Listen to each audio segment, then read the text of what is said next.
because venture capital is a risky game. You are getting an infusion of cash to grow the business, and if you're doing it right, you typically run out of money, but you're hoping that you've raised money before you run out, and that's the game. So that's how many people don't make it. A lot of the companies die, and so it's not right for everyone. Hello, everyone. Who wants to fund their business? Raise your hand. Stand up. Who knows how they're gonna exit their business? Sit down. All right, that's a problem, okay? How you fund your business is based on how you're going to exit your business. Who thinks they're gonna exit their business? Raise your hand. Every single one of you will exit your business. Now, whether or not you control the exit, we don't know. What do I mean by that? Exiting typically means selling your business or getting it acquired, right? We're gonna either IPO or we're gonna sell it to someone who wants to buy it from us. But if you don't actually have a plan, you could die and lose your business. You could hand it to your children if they want your business.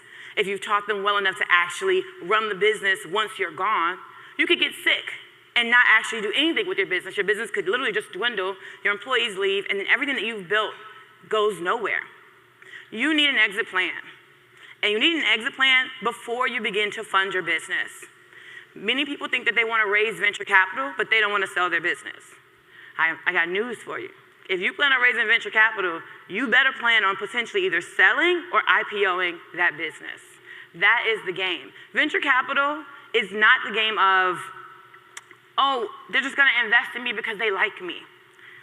Wealthy people need a place to park their money outside of the stock market, outside of the IRAs, the 401ks, outside of all these other investments, and they dedicate a small percentage of their income, maybe 5%, 10%, to venture capital.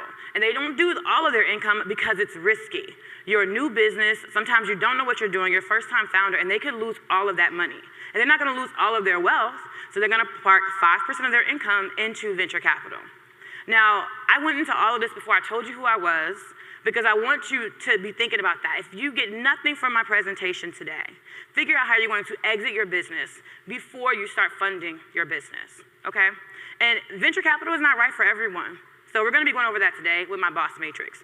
But before I get into that, I'm Kim Lewis, CEO and co-founder of Listener Brands, which owns Chromix and 4C Only. Let me make sure I get this. I was clicking the wrong button. There we go. And I won't go over these appearances. Brandy already talked about them. Shark Tank, Oprah's Favorite Things, Forbes 130. Shout out to my husband. We make 10 years this year. Would not be here without him, and we've been together since we were like 16, so yeah. We also got a chance to be Allison Felix and pitch her in our business, as well as being on Shark Tank. Allison Felix wasn't the hardest, but being on Shark Tank was one of the hardest things I've ever done. Equity crowdfunding, and then natural childbirth. All three of those. That was real hard. But equity crowdfunding was harder, okay? And I didn't have no meds either. I was crazy. But we've done over 26 million in lifetime sales, right? Thank you. I've raised $6 million. We'll do 10 million annually. Some people will think, how did you raise 6 million and only get to 10? I'm gonna talk about that, but if you consider, I'll give you a quick example. Fenty Beauty, a lot of y'all are like, how much is Rihanna making? Do y'all know? Hundreds of millions of dollars. Do you know how much she actually raised? $240 million. So if you are comparing yourself to Rihanna, did you raise $240 million? You know, that's all I'm gonna say. And we've also repaid at least $3 million in loans. Thank you. I didn't know that was gonna get a clap. I just did this to show you guys that maybe about over $30 million have actually passed through my hands, my bank account, right? I've seen the bank account say $2, $3 million. I've also seen it say negative 15,000. Because venture capital is a risky game. You are getting an infusion of cash to grow the business, and if you're doing it right, you typically run out of money, but you're hoping that you've raised money before you run out. And that's the game. So that's how many people don't make it. A lot of the companies die. And so it's not right for everyone. And I keep going. So now I'm gonna get there, So these are just all my customers, you guys. We didn't hire models for this photo shoot.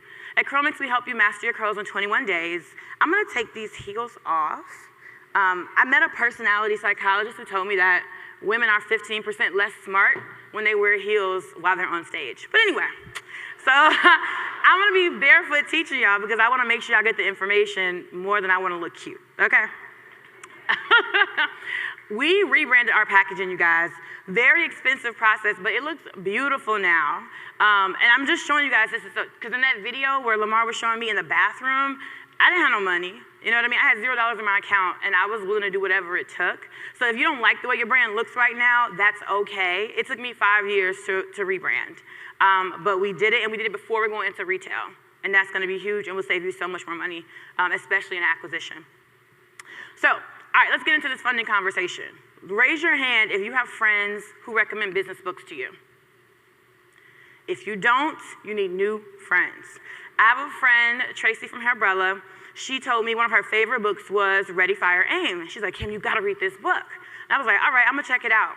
And it kind of blew my mind because I have a question. How many years do you think it takes to get to your first $10 million? Yell it out. So it depends. It depends on how fast you get to that first million. But after you get to that first million, to get from 1 to 10, it takes about 5 years. So if you've joined the mastermind and you started with no business and no sales, and you join the mastermind and you're like, I've been here for 5 years, why am I not on stage with an 8-figure award? Let me tell you, that is not normal. Normally, it can take you any range from 3 to 5 years to get to that first million. It took me 5 years as an entrepreneur to get to that first million, and then another 5 to get to 10, okay? So I don't want anybody feeling less than or like they're not doing enough or working hard enough if that happens to them. How long does it take to get from 10 to 50 million? I hear 3, I hear 2, 5, 1, 10. Who said 10? Come on, Ashley, yes. It takes approximately 10 additional years. However many years to the first one, 5 from get from 1 to 10, and another 10 years to get from 10 to 50.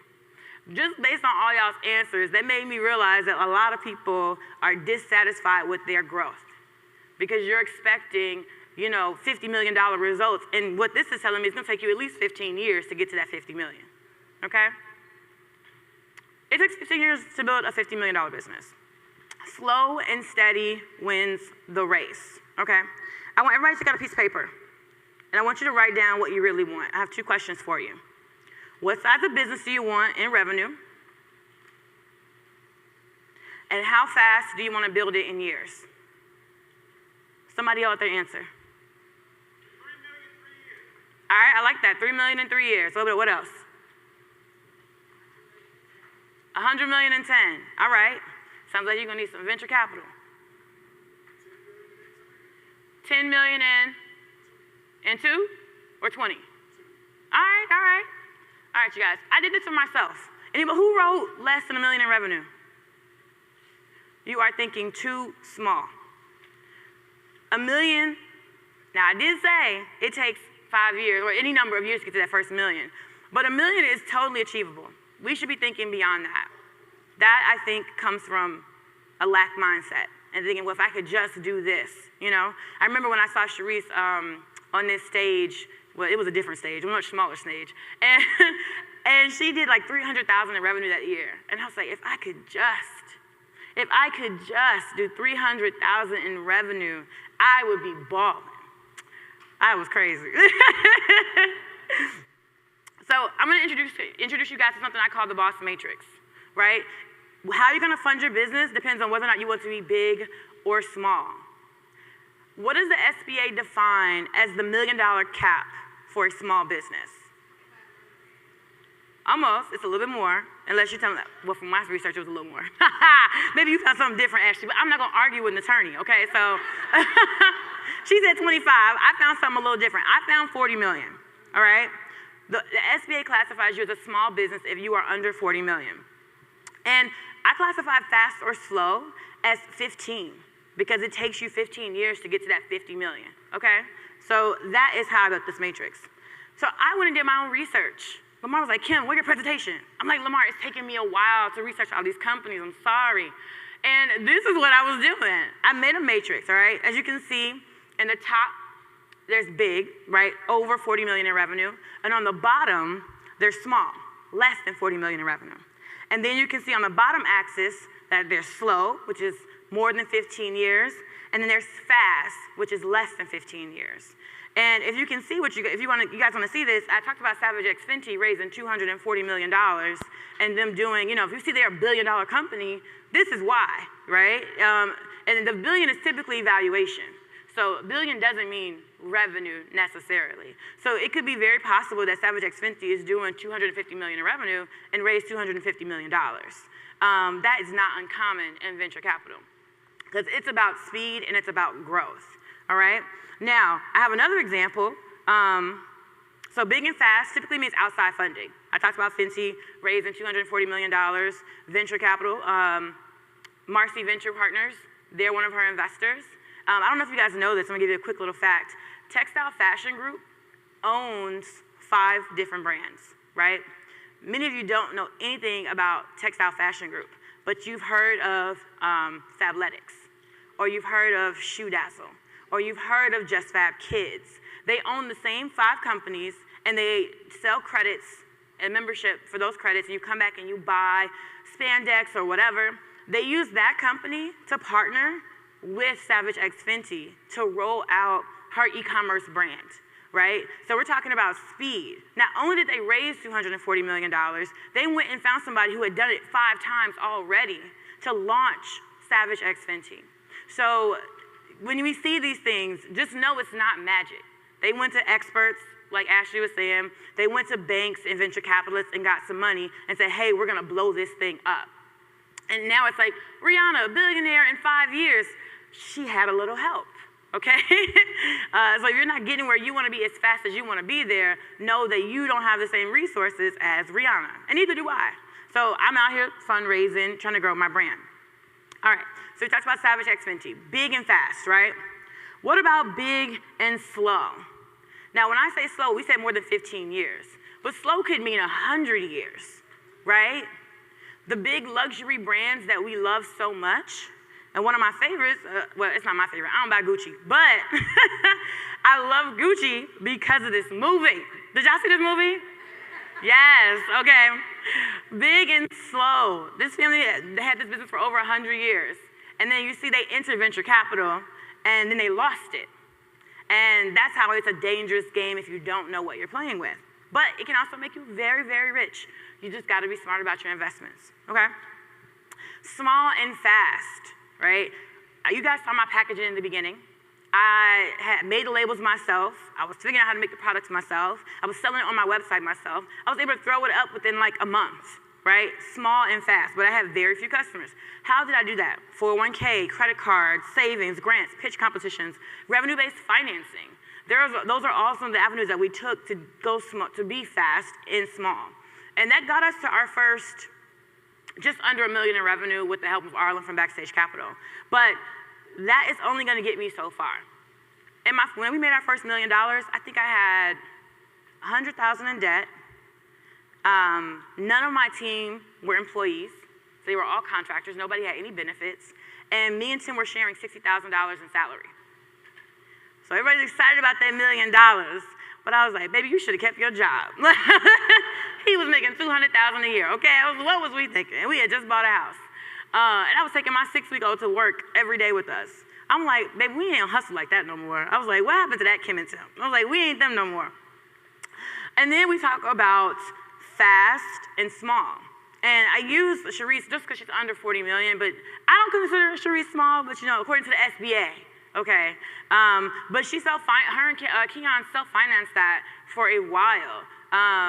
I don't know the inner workings of the finances, but I know she didn't raise money, and she's very proud about that, which she should be. They did an amazing job. You don't always have to go to venture capital to grow quickly. But now, the other investment Sharice was making was going live every single day, putting on makeup every single day, letting you in her house, showing you, like, who's willing to do that? Raise a hand. I see 2 people. 2 people. So if you are gonna go small and fast, you are also going to invest your time, okay? Same things, but invest your time. Now, if you're going to go small and slow, you're using your own money, your own time, and no other help from nobody else. So I think I like to think of an executive. I have an executive coach, and she does coaching on the side. I pay her $2,500 a month for a 90-minute session. She's incredible. And she's not trying to grow that business. She has a different business, a product business on the side that she's trying to grow, but that business, she's comfortable being a solopreneur, making an extra, $20,000 a year off, teaching me what she knows about branding and marketing. Now, that's okay to be that too. It's a cash flow business, but you have to know what you're doing. If she went out and tried to get funding for her executive coaching business, and it's just one person, and that don't make no sense, okay? All right? Now, Telfar, one of my favorite examples, because they went slow, and now they're big. Well, technically, they still might be small according to my research. So Telfar Clemens launched unisex fashion brand Telfar in 2005 while studying at uni. It took 11 years, you guys, to hit 100,000 in yearly sales. But with the rise of Telfar bags, revenue has grown exponentially. The brand now generates over $30 million a year, with Clemens still owning 100%. Y'all, anybody want that one to clap? That deserves a clap. And then he gets the shout out from Mama Beyonce, you know what I mean? Slow and steady still wins the race. You just gotta know what your race is, all right? So who's not willing to raise money? It's okay, you can raise your hand, you don't gotta raise money, nobody. Oh, okay, everybody's willing, all right. It's gonna take you longer to build a big business, and that's okay. Don't compare yourself to a fancy, and it's not a bad thing. If you're willing to raise money, take some notes.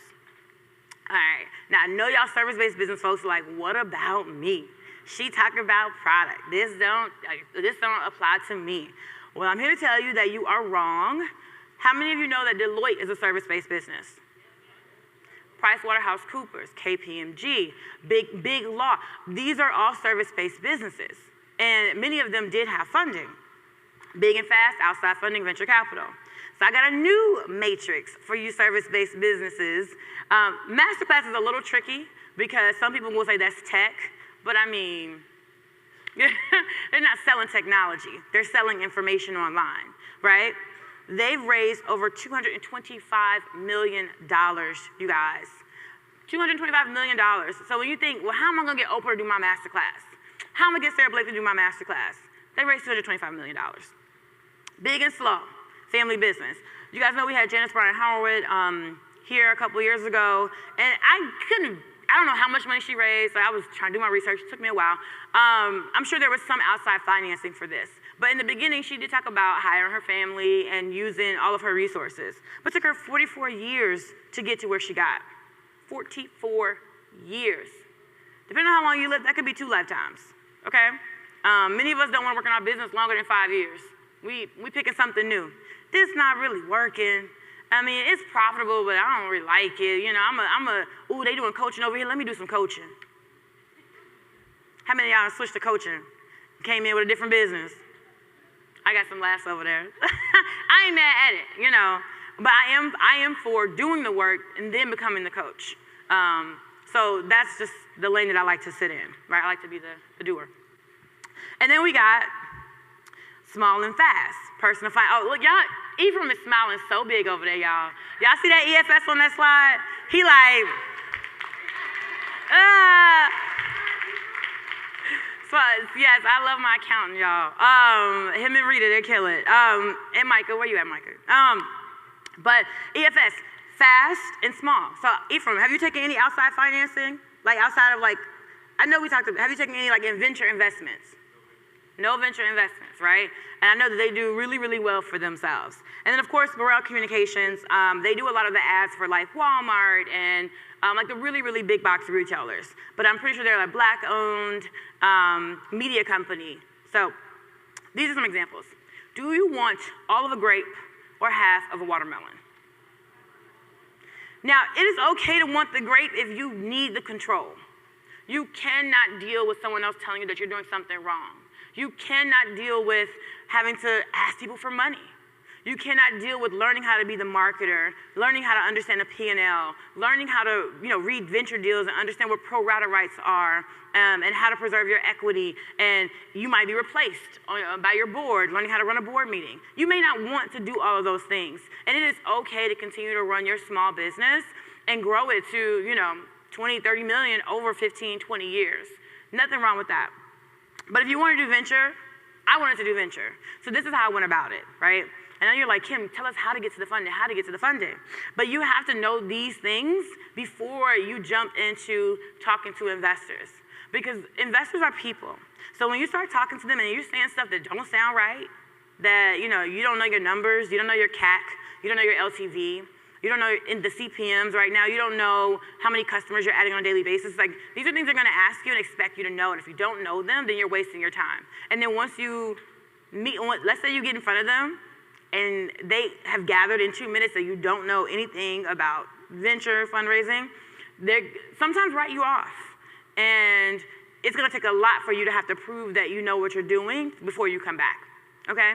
So it's important to study up 6 months, maybe a year, before you go out and actually raise any money. So for me, again, let me go back real quick.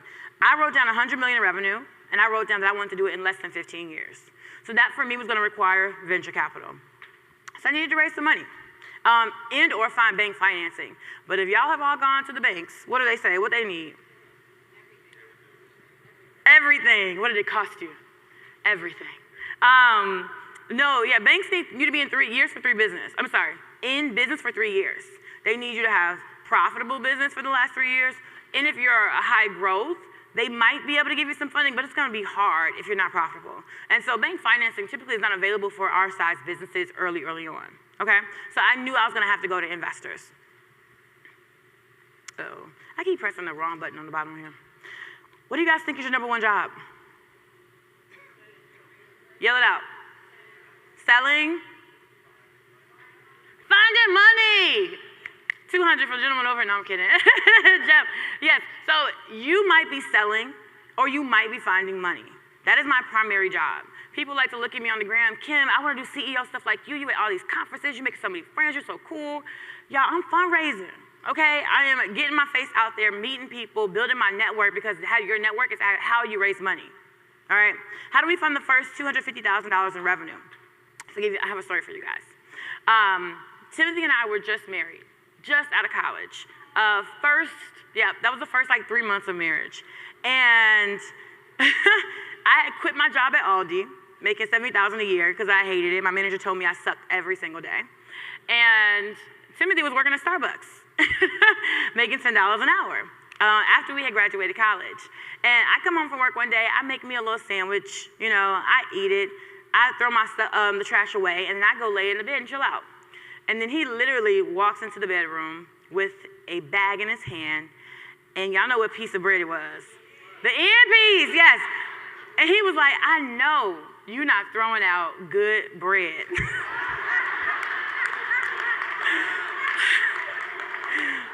But my husband grew up so poor, he was eating a chicken bone when they was eating chickens, okay? Now, I grew up poor too, though. There were 12 of us in one house with 3 bedrooms, literally. But I was like, yeah, baby, I don't like the end piece. He was like, are you kidding me? I'm gonna show you how you're supposed to eat this end piece. And then he pulls it out the bag and makes it in a sandwich and eats it. And he was like, don't you dare be throwing away no bread. And I was like, okay. Now, to give you some context, to show you how broke we were literally counting our groceries down to the cents. So we had $75.30 to go to the store. And I was like, baby, we can't go back to Aldi because I'm mad at them. So we got to shop somewhere else. And he was like, no, we going back to Aldi because we got $75. And so we literally had to write down, okay, ramen noodles, $1.25. We were literally on a piece of paper. And so I now know the value of the end piece. And I don't throw it away. I don't be eating it though. But I save it for Tim. He got all the end pieces in my house, okay? And so we didn't have any money. That means that we were going to pitch competitions. People love to marvel over the fact that we were on Who Wants to Be a Millionaire. That was my fundraising strategy. I'm like, I saw him, one summer we were watching the show, he got every question right for 2 hours. I was like, you need to be on this show. He's like, Kim, this is stupid. It's a lottery. I was like, I don't care. You're going. I booked a flight. I booked a hotel. And I was like, I don't have enough money to go with you, so I'm going to send you by yourself to go audition. And I booked this ticket to audition as well. He gets there, answers the questions right, and then they take him backstage. He's like top 5 testers out of 200 people. Then they interview him for a backstage interview. He's the like top 2, and then they say, okay, go home, we'll call you if we're gonna put you on the show. And so we didn't know. It just so happens that we were at a National Black MBA pitch competition, trying to pitch our social network for natural hair at the time, and we lost, y'all. They was like, this is a bad idea. You ain't making no money. We not funding this natural hair for Facebook, okay? And literally we got the call that he was gonna be on the show at that pitch competition. So it's not a sexy story of like, we just found a billionaire who just wrote us a check. No, we applied to Black Enterprise pitch competition, and we would lose all the time because even when we started doing product-based businesses, it wasn't sexy. And a lot of pitch competitions want you to have a sexy tech business, and I was making more money than everybody I was pitching against. And so it didn't matter. I kept doing it. Little did I know it would lead up to Shark Tank one day, right? But I did it because I'm like, anyone who's offering money, I'm gonna figure out how to get it. So we doing pitch competitions, we going on game shows. This is how we're gonna fundraise that first $250,000 in revenue. And then also Tim got a better job. He was working at Starbucks. So he read the manual for this coding software, figured out how to do the coding, and then got a tech job as a contractor. And as a digital job, and then was gonna teach me the same stuff. I know y'all like, we ain't got a Tim, Kim, okay? But that is creativity. That is not a Tim. You can be just as creative and figure out how to make money with what you have access to at that same level today. And we had TikTok back then, okay? Like, we got more resources now. And then also, I worked for no pay for 5 years in the business. So I funded it with my time. I think many of us are not willing to work hard enough for what we say we actually want. And again, didn't pay myself. So this is a picture of us. Lamar already showed y'all what we were looking like 5 years ago at Game Plan. How did I fund my first million in business? Now, this is where you guys need to be taking notes, okay? I go to 2 to 3 events per month in addition to my work. That means that if there's a networking event in Chicago, Blue 1647 is the incubator there, 1871 is another incubator. I was going to all the little free events they would have where they would let the founders talk, and I was meeting people. I would go to, and many people were like, Kim, get to the fundraising, get to the fundraising. This is the fundraising. The fundraising, how many of y'all have ever worked at a nonprofit? Raise your hand. Whoever fundraised at a nonprofit? It's the exact same thing. It's asking people for money, except you have to have metrics on the back end to show them how you can make them money, right? So our jobs funded the business. We couldn't pay ourselves, and so anytime we would travel, we were using our personal funds to do this. So I took a risk just to be in the room. One day, I saw an event for Black and Brown founders, cost $40. I saw it on a Facebook group. This is what, 2017? And I saw Arlen, but Arlen wasn't the main event back then. I wasn't going to see Arlen. I was going to see Danielle Leslie, when she was on her course from scratch. I was going to see Tara Reid from Apps Without Code. I was going to see Del from Code 2040. I knew all the resources were in the Bay Area because I lived in Chicago, which is almost like a desert for venture capital. And so I knew that I was going to have to go to the East or West Coast to get access to people who had money. And when I went there, I had to fly back for the Women in STEM Accelerator I had gotten accepted into, but Tim could stay. So he ended up pitching our business to Arlen. And that's when she was like, I like you guys. She's like, I have $25,000 for you, I want to invest. She's like, but I don't have it today. I'll have it in 6 to 8 months. And I was like, okay. She was like, but you can be a part of the Backstage community. So we have LPs, which are limited partners. So the people who put money into the fund are called limited partners. People who run the fund, general partners, managing directors, that kind of thing. And so she's like, I'll put you in touch with our advisors and you can be a part of our events. She had an event at Airbnb headquarters in the Bay Area, and that's where I met my advisor, Gilbert. And that's when Gilbert was like, quit the boxes, focus on the flaxseed gel, figure out how to make it. And I was like, yeah, but like manufacturers won't do it. And he was like, figure it out. I'm like, dang, okay. So at that point, We had done pre-orders to fund that first $1 million in revenue. We had gotten $25,000 from Arlen that next year. And we started investing in ads at that point as well. So what I realized is that I couldn't really get to this million as a product-based business that needed daily sales without some investment into digital advertising. Now, I'm not saying go throw your money into Facebook, to TikTok, all willy-nilly. What I have learned is the founders who are doing, in other communities I'm in, the founders are doing $1 million, $10 million in revenue. A lot of the founders know Facebook ads. And what I have know from just conversation is many of us are not willing to figure it out. Many of us are willing to say, hey, I'm gonna throw $5,000 in my agency and they're gonna figure it out. You are throwing away your money. You should use the agency. I'm not against that. That helped us get to that first $1 million in revenue. But you should understand what they're doing.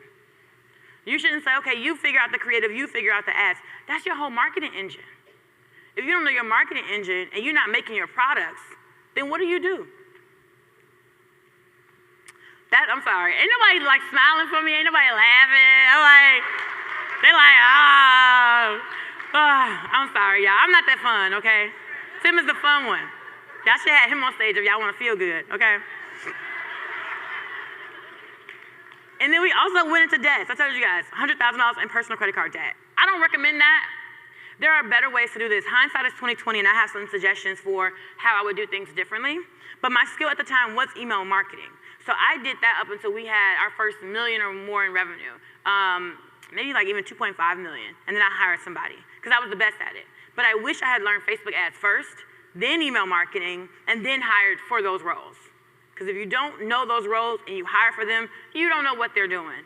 And if they go and set up all those flows, all those, CRM resources or whatever, and you have no clue when they leave what they're doing, you have just wasted so much money. And then me, I had to rebrand. So I had to go back and change 200 emails, you guys.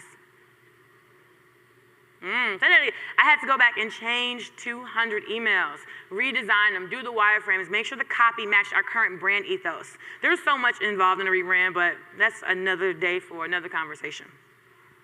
And be a STAR student. Tim gave me some rule, I forget the law, but essentially like most of the resources go to the number, it was like 80% of the resources go to like the top 20%. So like think about who gets paid the most in, these sports, right? The #1 tennis player makes incrementally, significantly more than #2 or #3. So if you're gonna be in a cohort, an accelerator, outperform your classmates because that means the resources and the attention is gonna go to you. That's super, super important, and it's been one of my little, like in the back of my mind, every community I join.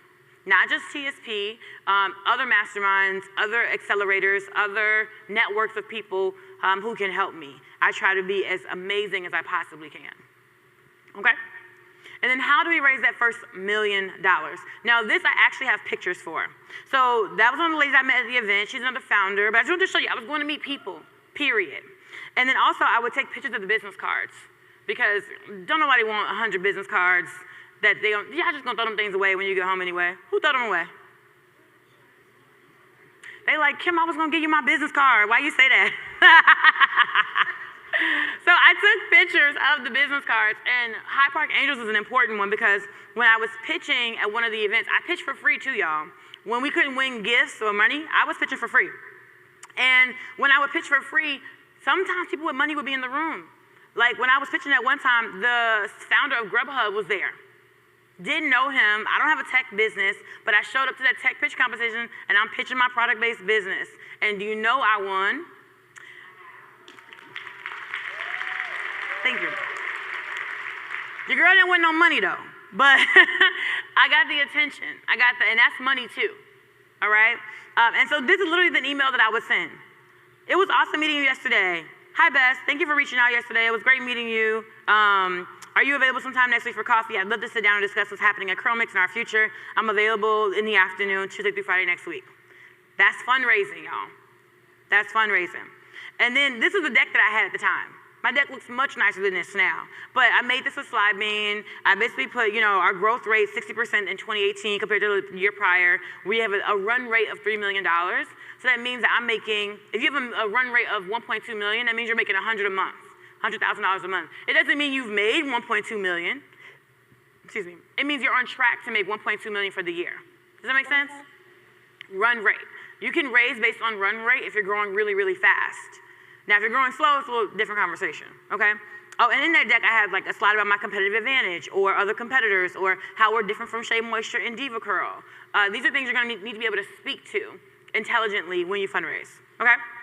And then investor updates. So as I would go and collect these business cards of people I want to reach out to, I would send them monthly updates. How much money y'all making? Shout your revenue out right now. Oh, I hate that. Okay, I'm gonna tell y'all. If you're on fundraising, you're gonna have to talk about money all the time. Literally, I'm fundraising right now. Investors like, how much you got in the bank? When was the last time you told somebody how much money you have in the bank? Y'all wouldn't even want to yell out revenue. Oh my goodness. I'm giving them a trailing 12 months of my revenue so they can see the growth. Because no one wants to write you a check if they don't trust you. And if they don't trust you, how do you build trust with somebody? Think about you going on a date. What do you do when you go on a date, when you meet somebody you like that's new? You texting them in the morning, you texting them at night. You going on dates every other day. Y'all going on movie night, movie date nights, and all these other things. Investors, we just walk up, give me a check. It don't work like that, y'all. So I literally sent Arlen 12 months of investor updates before we went on Shark Tank. So by the time we actually needed money for Shark Tank before the episode would air, she was like, I'm happy to introduce you to one of the billionaires I know. She would never have made that introduction had I not been sending her these basic updates that say January, 3,000 in revenue, February, 8,000 in revenue, March, 32,000 in revenue, April, 25,000 in revenue. And y'all see that inflection from January to March? There was no ad spend there. That was just revenue sharing with micro influencers. People who have less than 20,000 Instagram followers. I'm giving them 15% of sales, giving them a special code to get a discount on my website for their customers, and then I'm showing them what they're making on the back end. We didn't start investing in ads until right around April, and it was like 30 bucks a day. And then we started spending a lot more money when it came to the summer. And then we pitched Shark Tank in September. And at the bottom, I'm putting high-level notes. Things that are going really, really well, things that I'm struggling with. I couldn't fit it all on the slide, though. So, how much money do you want, and how will you spend it? And then, how do we fund our first 10 million in revenue? Okay? Equity. Equity. That first million, we were able to kind of hustle and get it there, but because we decided to manufacture our own stuff, there was no way we were going to get to $10 million without a significant investment from someone. Okay? There's a lot of text on this slide. I already went through this story, so I'm going to skip over it. Essentially, emailing Arlen consistently, telling her how we were doing, and then we actually needed money. She reached out to someone she knew had access to capital in Chicago, but I can't say his name. He don't want to be named. So I'm trying to like say it without slipping up and saying his name. Let's call him George, okay? George, George basically is a busy, wealthy man at a large tech company. He happened to be in Africa when I was asking for money. He's like, I can do 5 minutes on the phone with Kim. I'm on the call with him for 5 minutes. Phone's breaking up. Hello, hello, hello. What's your CAC? What's your LTV? When will you run out of money? Da-da-da. And I'm like, if I had not been pitching for years up to this moment, these 3 minutes with this man who knows several billionaires, I would have flubbed this conversation. Literally at the end of the call, he says, all right, I'll do it. 200,000. I'll have it wired to you within the next week. Boom.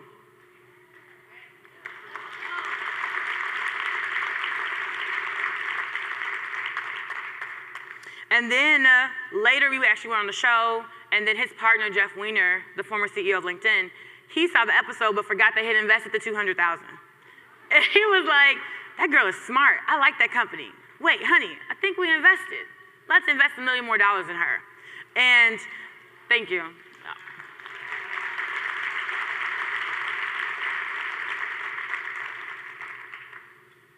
But this is 2019, you guys.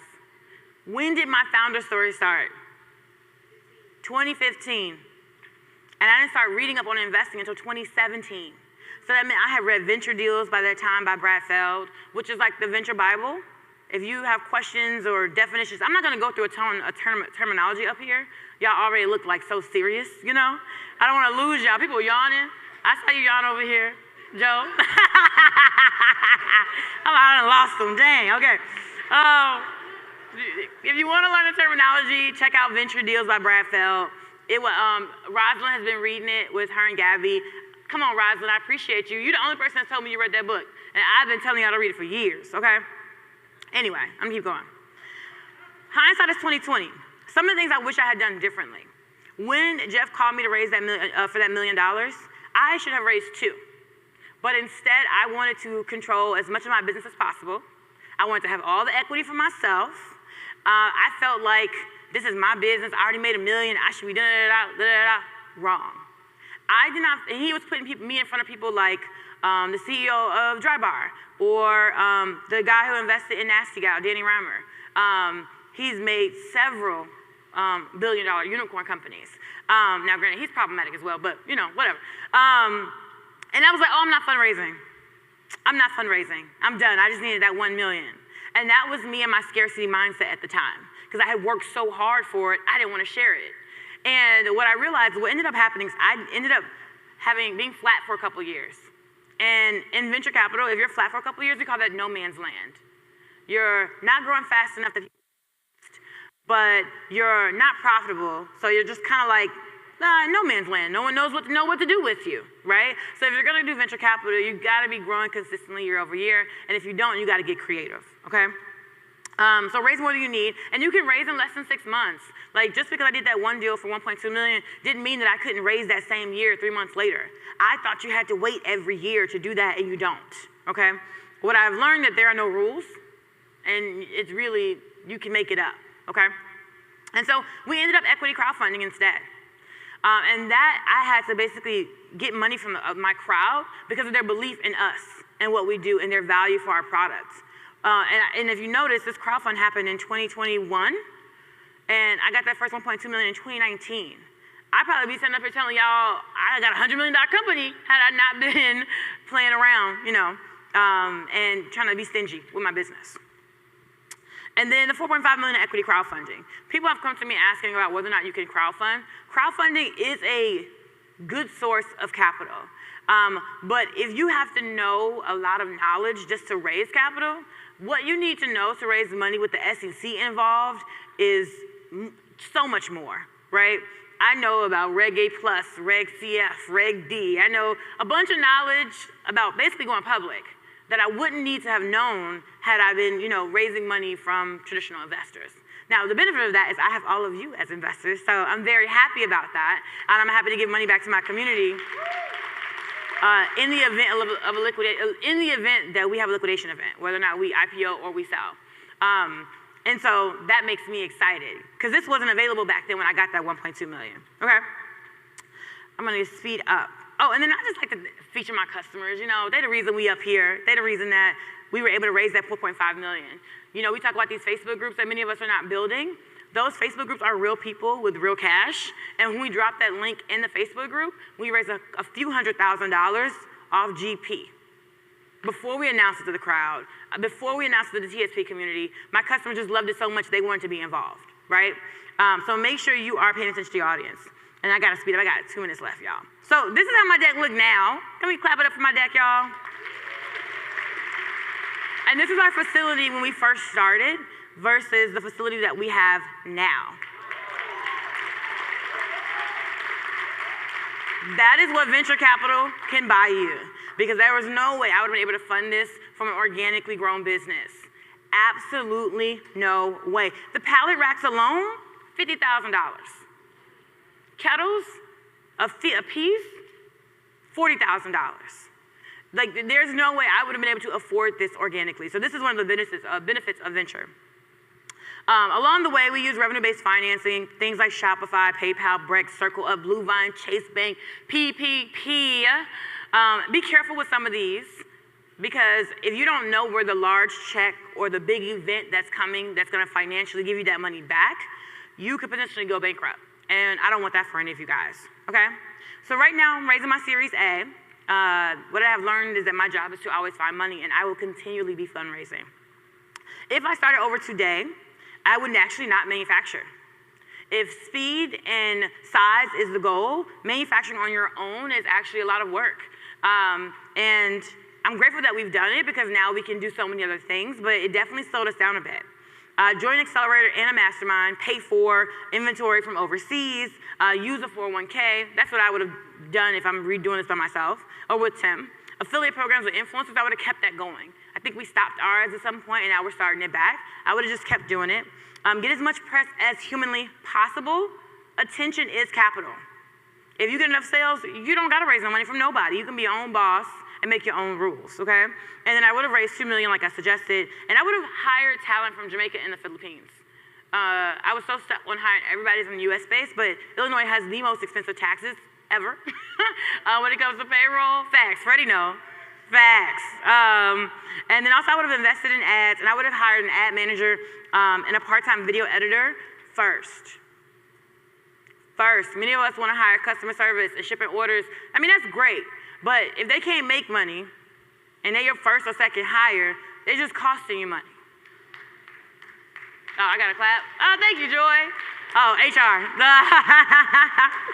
And then for e-commerce businesses, 1 full-time employee for every $1 million in revenue.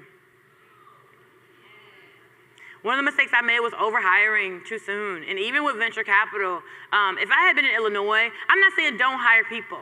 What I am saying is that maybe you have more contractors until you're above that $1 million in revenue. Because that payroll is huge. And if you can't make it, that's somebody's livelihood, okay? The only limit to finding money is your grit and your creativity. There's money everywhere. Thank you, guys.